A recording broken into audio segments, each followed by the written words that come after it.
exposición, los slides, todo eso. Ay, perdón, a ver. Gracias, Gabriel. Pero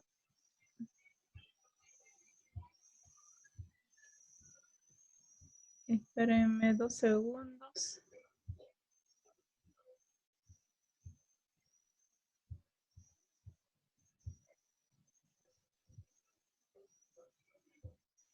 Ahora sí, Gabriel, ¿no? Ahora sí, doctora. Mil disculpas. No se preocupe. Gracias.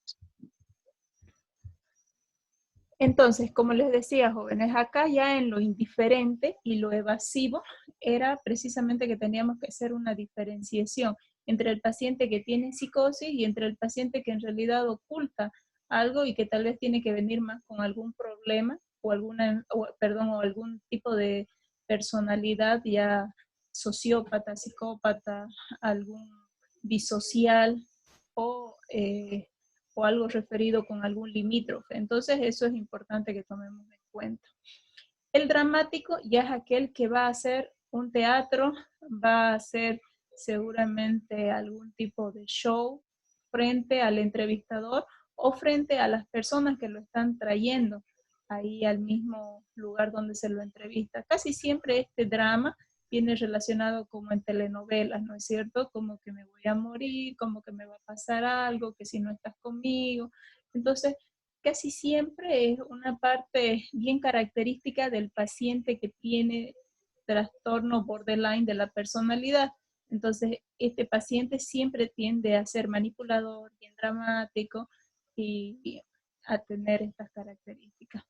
Ya el paciente hostil es un paciente donde hay que tener cuidado, porque es un paciente que puede ser agresivo y que al mismo tiempo nosotros podríamos estar al correr algún riesgo de ser agredidos, de que nos ocurra alguna situación inesperada. Entonces es un paciente dificultoso. Este paciente hostil es como en algún momento les había mencionado de que es un paciente muy desconfiado, es un paciente que tiende siempre a tener una mirada mucho más penetrante, más fuerte, una predisposición anatómica ya. Amanda, cuidado na hora de bater a porta por causa da cadeira. Ô, Paulo, desliga seu microfone aí. Tu micrófono, por favor. Desculpa. Perdón. Entonces, ese paciente hostil es un paciente que uno seguramente está hostil, está agresivo, está de una forma comportándose así, porque uno puede estar con alguna sustancia psicoactiva, o sea, puede ser algún dependiente químico o dependiente de alguna droga, y eso lo haga actuar así, tal vez ya entrando en un síndrome de abstinencia. O puede ser algún paciente que esté en una fase de una psicosis con una agitación así psicomotora, exaltado totalmente, y aquí vemos un cuadro de esquizofrenia paranoide, que es la mejor explicación para esto. Entonces, con esos pacientes es mejor de lejos y no apegarse ni acercarse mucho a ellos.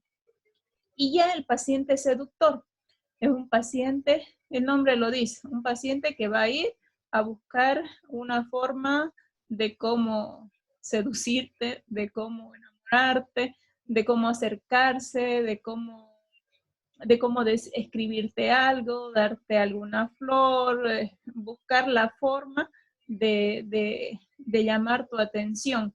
Y casi siempre esta seducción viene hacia el entrevistador. Si es mujer, probablemente va a ser hacia un terapeuta, al que lo entreviste que sea hombre, o probablemente si es un hombre a una mujer, o probablemente tal vez si es alguien que homosexual sea alguien del mismo sexo. Entonces siempre viene al entrevistado. Esto es muy común, les cuento, que se dé el paciente seductor en pacientes que padecen de trastorno bipolar y que están en ese episodio maníaco. Entonces, como son desinhibidos, no solamente su desinhibición es en confianza, no solamente es en mostrarse más, en lucir más en sus vestimentas, sino también en la forma, en la parte sexual, digamos, de ir, acercarse y tener más contacto con la persona que lo entrevista. Si vemos ahí, ven unas imágenes, el paciente colaborador claramente mantiene distancia, responde preguntas, todo bien, todo tranquilo. Ya el paciente desconfiado no se logra mucho evidenciar en la imagen, pero más o menos ustedes ya tienen la idea de que es ese paciente que siempre está suspicaz a cualquier situación y su mirada que siempre rastrea todo y la distancia que siempre es una característica muy, muy alejado del entrevistador.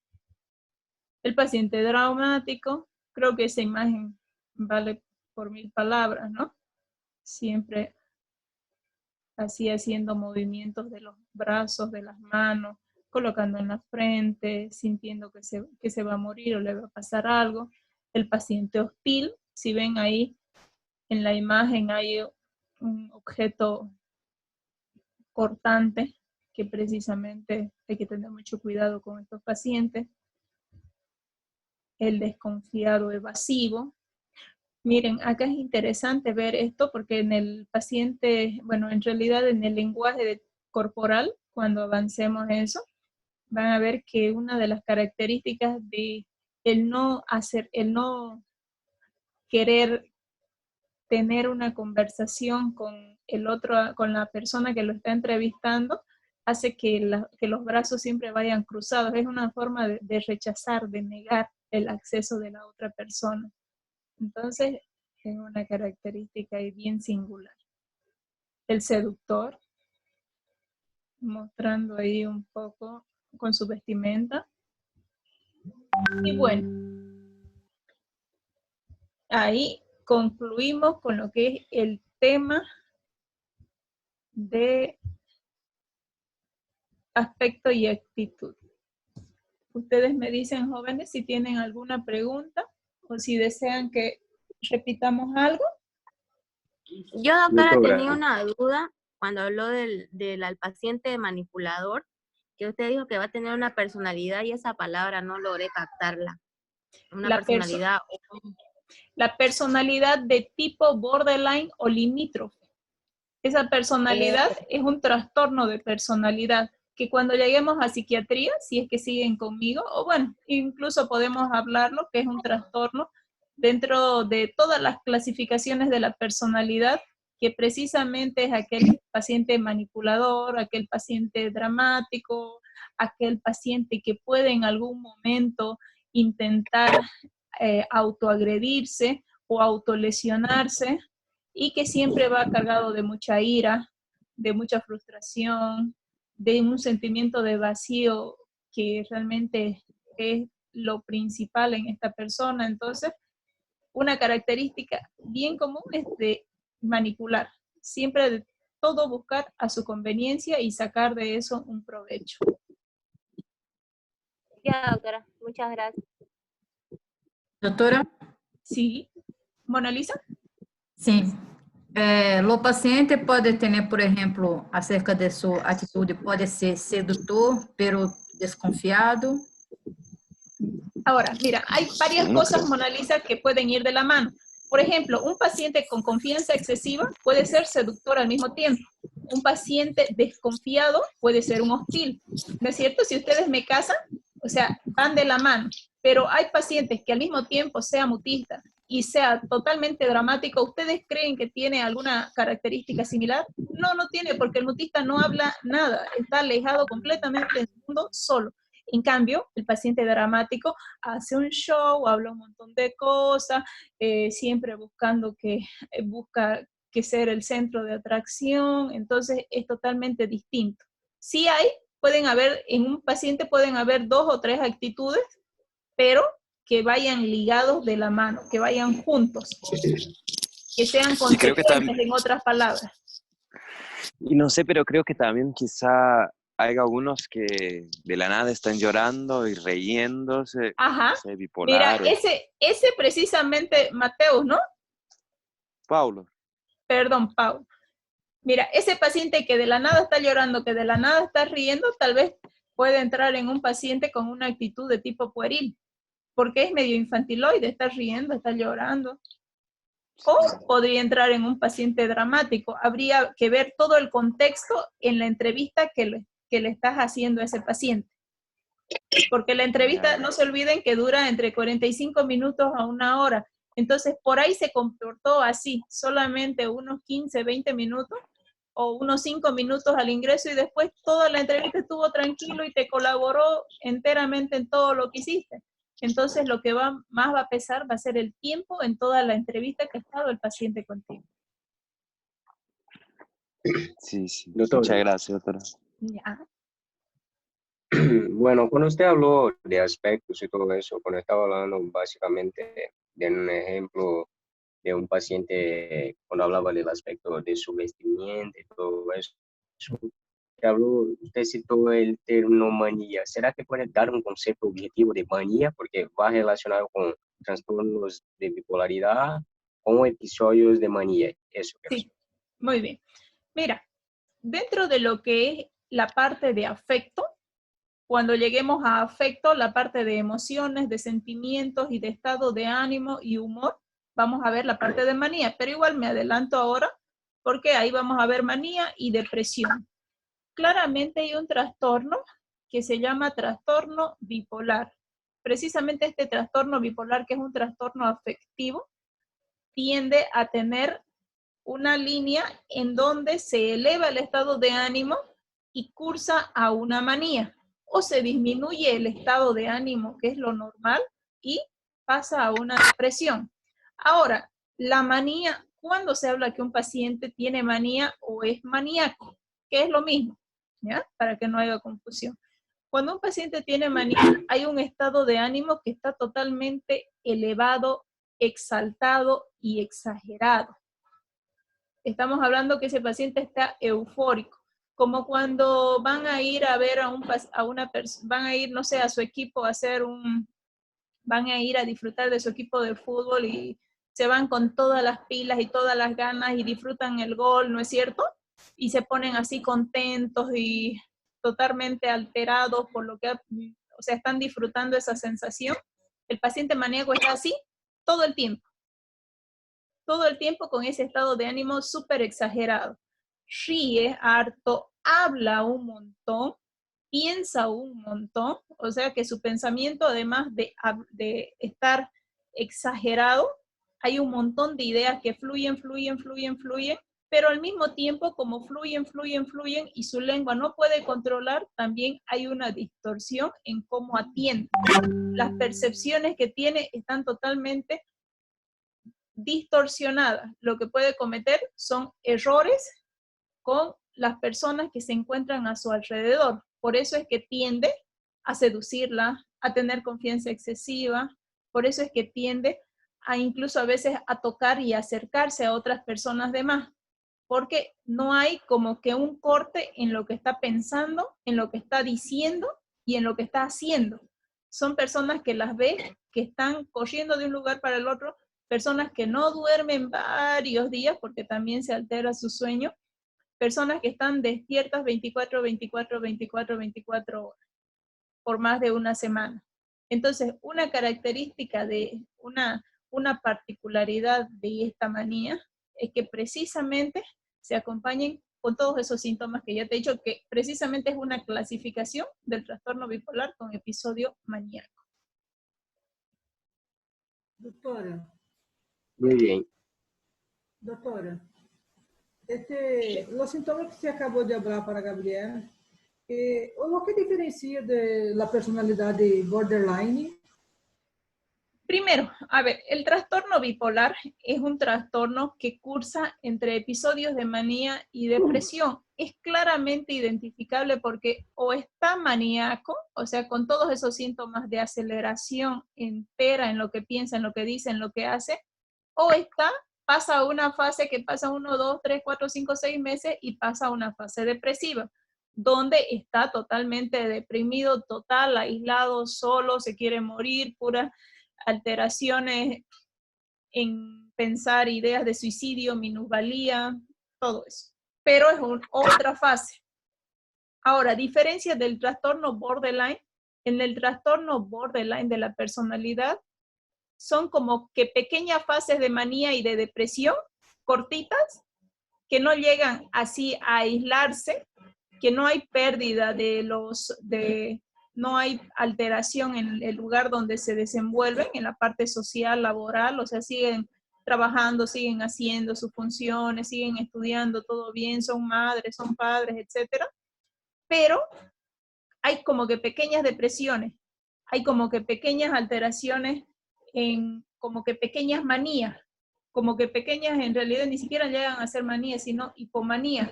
Entonces, esto no se lo llama así episodio depresivo ni episodio maníaco, sino en realidad se lo llama inestabilidad emocional. Esa es la gran característica que hace una diferencia del otro. Porque esta inestabilidad emocional, como son cortitas, es todo el tiempo. Es toda su vida del paciente. ¿Me entiendes? Y además de eso, una cosa muy importante. ¿Y es frecuente? ¿Esos lapsus son frecuentes? Son frecuentes si no llega a realizar un tratamiento con medicación o un tratamiento cognitivo-conductual, que es el que mejor resulta y el que más ayuda a comprender y a entender sobre la enfermedad que ellos tienen, porque ojo, estos pacientes lo reconocen. El paciente que tiene trastorno de la personalidad borderline lo reconoce, sabe que está así y sabe que no puede controlarlo. En cambio, el paciente que tiene trastorno bipolar con episodios de manía y depresión no lo reconoce, está perdido, totalmente fuera de la realidad. Como su pensamiento se aceleró tanto, como se deprimió tanto, ya está con alucinaciones, con delirios y ha salido de la realidad. Entonces, esto es bien complicado, les comento, el trastorno borderline. Y hay muchos casos de trastorno borderline aquí en Bolivia, en Brasil. He tenido muchas pacientes, les comento, universitarias. Sí, justo lo que te iba a decir. Yo creo que una gran parte de la población debe tenerlo, más en el ritmo que vivimos hoy. Sí. Pero dentro de todo, creo que tener un trastorno de personalidad a comparación de un trastorno afectivo con esos picos muy fuertes, es mejor tener un trastorno de personalidad. O sea, dentro de todo, digo, ¿no? Porque como que no pierdes el sentido de la coherencia y la realidad. Puedes hacer algunas cosas que estén mal, pero no has perdido. Puedes llegar a un límite. Doctora, por último, usted habló de un concepto sobre actitud general padronizado, creo que por la psicología. ¿Será que puede repetir? Claro. Dentro de lo que la psicología precisamente habla, de qué es la actitud, ve como concepto primario que la mente está estructurada de una forma así bien sistemática. Primero tenemos las emociones, luego tenemos nuestros pensamientos y posterior a eso nosotros nos conducimos. Entonces, si esas emociones y esos pensamientos que ya llegan a ser parte de las dos partes más importantes de ese triángulo, van a ser una forma de conducirte, y al conducirte de esa manera, ahí se va a ver reflejada la actitud que tengas, ya sea una actitud de poder, sí, confiar y acercarte en la persona o a la persona que te va a entrevistar, o no. Entonces ahí se corta todo eso. Hablamos precisamente de un triángulo que creo que ya se los he repetido en unas clases anteriores, que siempre es el componente básico de todo lo que vamos a ver en la parte de psiquiatría, en la parte de psicopatología, y que es bastante interesante. Se me va a cortar ahorita, jóvenes. Creo que ya volví. ¿Alguien más que desea hacerme alguna pregunta?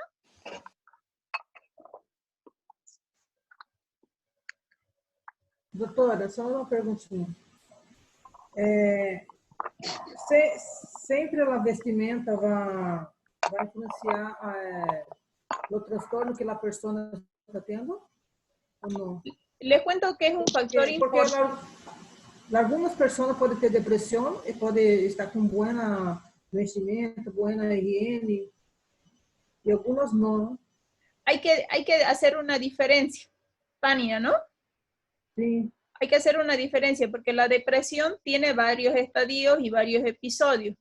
Y también hay depresiones que son leves, que son moderadas, que son las depresiones mayores, que esas sí son las graves. Entonces, sí realmente se ve afectada la vestimenta, se ve afectada la parte en cómo se conducen, se ve afectada la parte de toda su higiene personal, se ve afectado todo. Pero en pacientes que tienen tal vez una depresión leve a moderada, o tal vez habría que hacer un buen diagnóstico, ¿no? Porque tal vez estamos frente a algún trastorno así de inestabilidad emocional como el trastorno borderline de la personalidad. Entonces habría que tomar eso en cuenta. Pero un paciente con una depresión mayor sí está mal vestido, sí está con mala higiene personal, sí está totalmente descuidado y dejado de su persona. Ay, ya, gracias. Bien. ¿Alguna pregunta más, alumnos? Porque ahorita se me corta ya.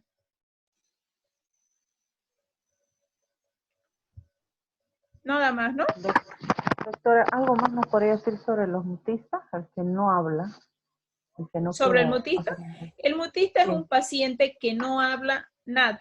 Es un paciente que no tiene ningún daño a nivel orgánico, o sea, no hay ningún daño cerebral, pero sí tiene gran presencia de alucinaciones y gran presencia de delirio. Entonces, eso es lo que no le permite el hablar. Casi siempre va acompañado con un paciente, con el tipo de paciente que además tiene inmovilidad en la parte psicomotora. Entonces, ¿qué estoy diciendo? Que un paciente que no se mueve mucho y que se queda más o menos rígido en la forma en cómo ustedes lo vean, está quieto, sentado, no se mueve o está echado totalmente en la cama. Esto previamente ya se le han hecho exámenes, todo, ¿no? A nivel de un electroencefalograma, viendo los ritmos cerebrales, pero no se encuentra nada orgánico. Entonces ahí y con el tiempo ya que lleva el paciente, casi siempre se lo encasilla a un paciente con una esquizofrenia de tipo catatónica. Es una característica muy común de este paciente, el mutismo.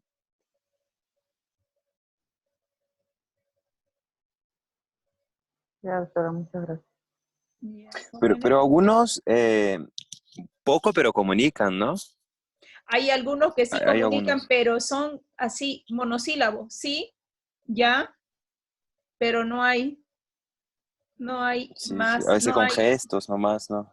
Y algunos que mueven los ojos, que es lo común, digamos, ¿no? Pero hay otros que el que está en un paciente mutista catatónico no te quiere comunicar absolutamente nada.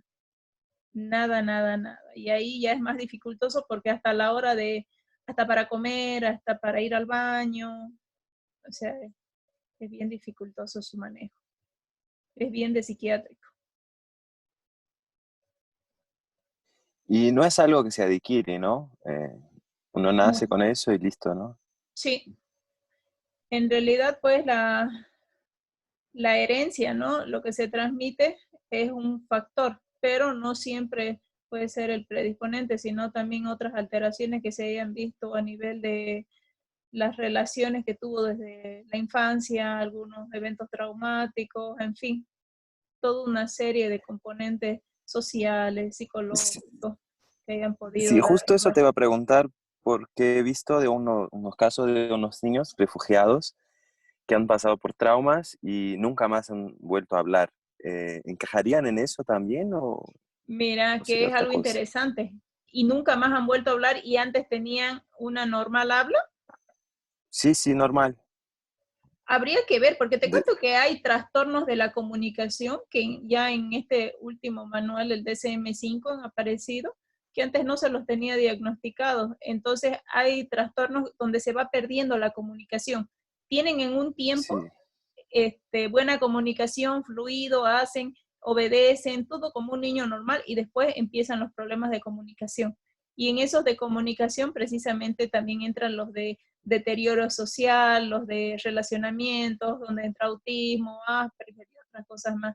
Pero es bien interesante todo eso, porque ya entrarían en otro tipo de trastorno, que habría que ver, tal vez ha sido el evento traumático, o tal vez no, y sí adquirieron algún tipo de enfermedad como esquizofrenia infantil, que te cuento que sí hay. sí, y sí, Entonces, y aún más estos niños, por ejemplo, eran niños que habían visto a sus padres ser muertos delante de ellos, toda su ah, familia, cosas así. Bien Y traumático, claro. sí. Sí. Bueno, queridos jóvenes, voy a tener que cortar porque ahorita ya me quedan 2 minutos. ¿Ya? Ha Bueno, sido un muchísimas placer con ustedes. gracias. Un Ya gusto. conversamos. Un gusto. Hasta luego. Gracias.